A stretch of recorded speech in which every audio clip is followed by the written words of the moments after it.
Question number 241 भाऊ साहेब Rajaram वाकाचोरे. Yes, sir. 241. Question number 241. After question over. Question number 241. After question over. माननीय अध्यक्ष महोदय, एक विवरण सभा पटल पर रख दिया गया है. After question over.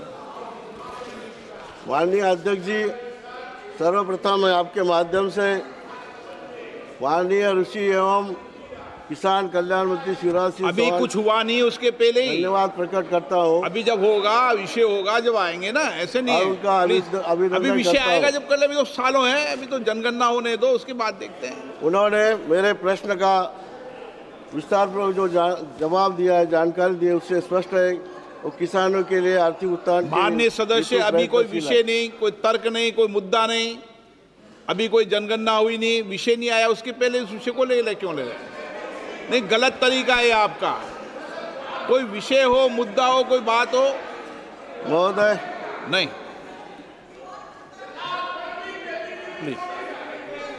महोदय, मैं आपने इस प्रश्न के संदर्भ में माननीय मंत्री महोदय से जानना चाहूँगा कि प्रधानमंत्री फसल बीमा योजना, जो दुनिया की सबसे बड़ी फसल बीमा योजना है, इस योजना के लागू होने से अब तक किसानों द्वारा कितना प्रीमियम दिया गया है और कितने किसानों को कितनी राशि दी गई है, और साथ ही पूर्व फसल बीमा योजना की तुलना में प्रधानमंत्री फसल बीमा योजना में क्या सुधार किए गए हैं और प्राकृतिक आपदा के कारण पीड़ित किसानों के लाभ के लिए क्या प्रावधान है.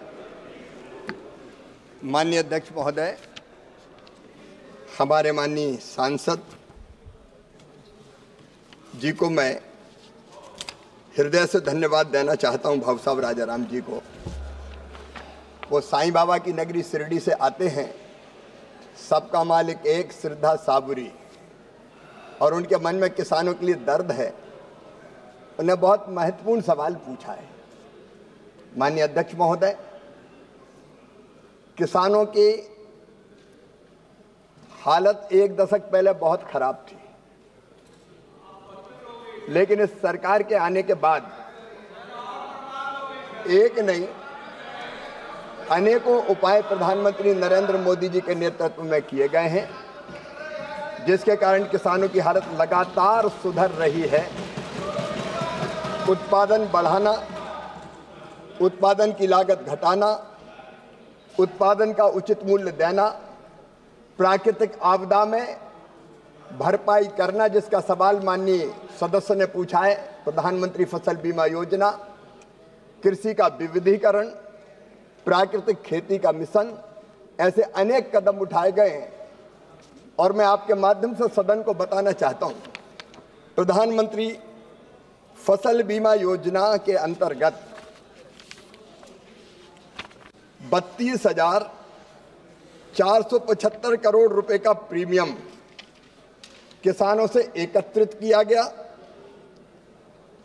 और उसके बदले में 19,59,00,000 किसान आवेदनों को 1,72,318 करोड़ रुपए के दावों का भुगतान किया गया, जो किसानों से एकत्रित किए गए प्रीमियम से 5 गुना अधिक है.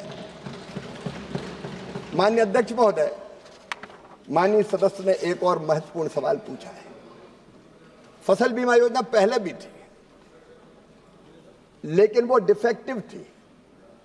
उसमें कई परिवर्तन किए गए.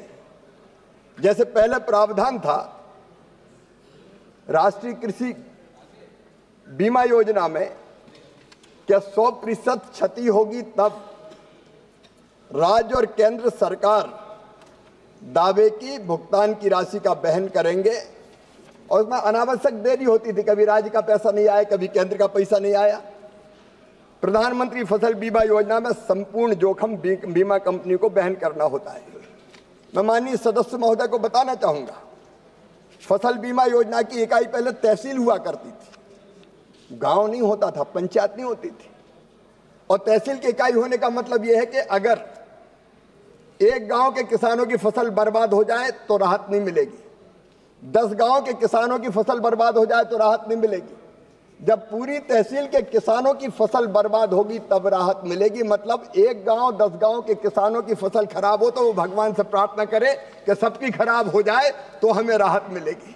प्रधानमंत्री जी के नेतृत्व में ये फैसला किया कि प्रधानमंत्री फसल बीमा योजना में बीमा की इकाई ग्राम पंचायत को बना दिया गया, गांव को बना दिया गया, ताकि गांव में नुकसान हो तो दावा मिल जाए। माननीय अध्यक्ष महोदय, पहले ऋणी किसान आवश्यक रूप से फसल बीमा योजना उनको करवाना पड़ता था, आवश्यक थी उनके लिए। अब ये ऋणी हो चाहे गैर ऋणी हो, उनको स्वैच्छिक कर दी गई है, उनकी मर्जी, वो कराए चाहे ना कराए। और स्थानीय आपदा पहले सम्मिलित नहीं थी, अब स्थानीय आपदा को भी सम्मिलित करने का इसमें प्रावधान माननीय अध्यक्ष महोदय किया गया है।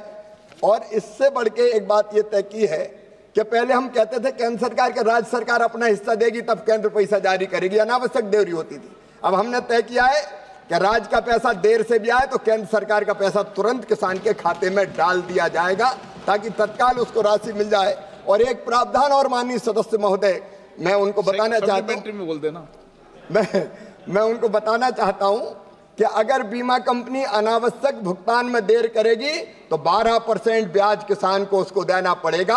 अनेकों ऐसे उपाय किए गए माननीय अध्यक्ष महोदय। ओके, माननीय सदस्य सप्लीमेंट्री। मेरी दूसरी सप्लीमेंट्री किसानों के वित्तीय सहायता बची नहीं सप्लीमेंट्री, कोई पूछ लो आप। हाँ सर, उनकी आर्थिक किसानों की जो आर्थिक स्थिति है से संबंधित है। एनसीआरबी की रिपोर्ट के अनुसार देश के कृषि क्षेत्र से जुड़े अनेक लोगों ने आत्महत्या की है। इसमें विशेषकर महाराष्ट्र राज्य के किसानों की स्थिति तो बहुत ही बदतर है।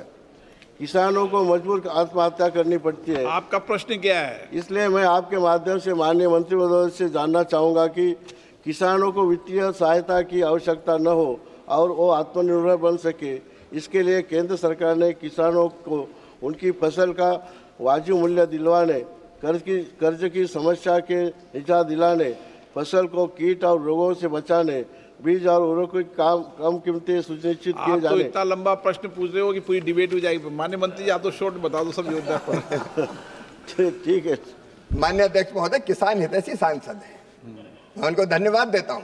बड़ा व्यापक प्रश्न उन्होंने पूछा है। आप व्यापक जवाब मत देने लगे। अब प्रश्न व्यापक है माननीय अध्यक्ष महोदय, तो मैं क्या कर सकता हूं? और माननीय सदस्य बहुत सारे उनने पूछा है तो इतनी योजनाएं माननीय अध्यक्ष महोदय। प्रधानमंत्री किसान सम्मान निधि, इसलिए कि छोटे किसान को दिक्कत ना हो कृषि आदानों को देने में। किसान क्रेडिट की राशि अभी तो 3 लाख से बढ़ा के 5 लाख रुपया कर दी गई, ताकि प्राइवेट किसी हमारे व्यापारी से जाके उनको पैसा ना लेना पड़े।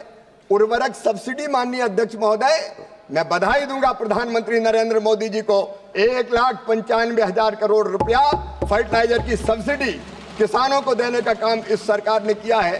प्रधानमंत्री फसल बीमा योजना का विवरण मैंने अभी यह माननीय अध्यक्ष महोदय दिया है। सूक्ष्म सिंचाई योजना है, नए उन्नत बीज हम ICR के माध्यम से तैयार करके किसानों को देने का प्रयास कर रहे हैं। कृषि का मैकेनाइजेशन है, जब नुकसान हो जाए तो उसकी भरपाई का प्रावधान है। कृषि का विविधीकरण है, फलों की खेती, फूलों की खेती, सब्जियों की खेती, औषधि खेती, मसालों की खेती, पशुपालन, मछली पालन, मधुमक्खी पालन, कृषि वानिकी, इतने काम किए हैं कि आज किसान की हालत लगातार ठीक होती चली जा रही है। और मैं माननीय आपके माध्यम से माननीय सदस्य को आश्वस्त करना चाहता हूं, मोदी जी के नेतृत्व में किसानों की हालत ठीक करने में ये सरकार कोई कसर नहीं छोड़ेगी। और अब माननीय अध्यक्ष महोदय, मैं भी आज से ग्रस्त आश्रम से वानप्रस्थ आश्रम में जा रहा हूं। आज मेरे बेटों की शादी का रिसेप्शन है, सबको मैंने निमंत्रित किया है। कल से मैं वानप्रस्थी हो जाऊंगा और पूरा समय किसानों की सेवा में लगाऊंगा, क्योंकि उनकी सेवा ही मेरे लिए भगवान की पूजा है। प्रश्नकाल।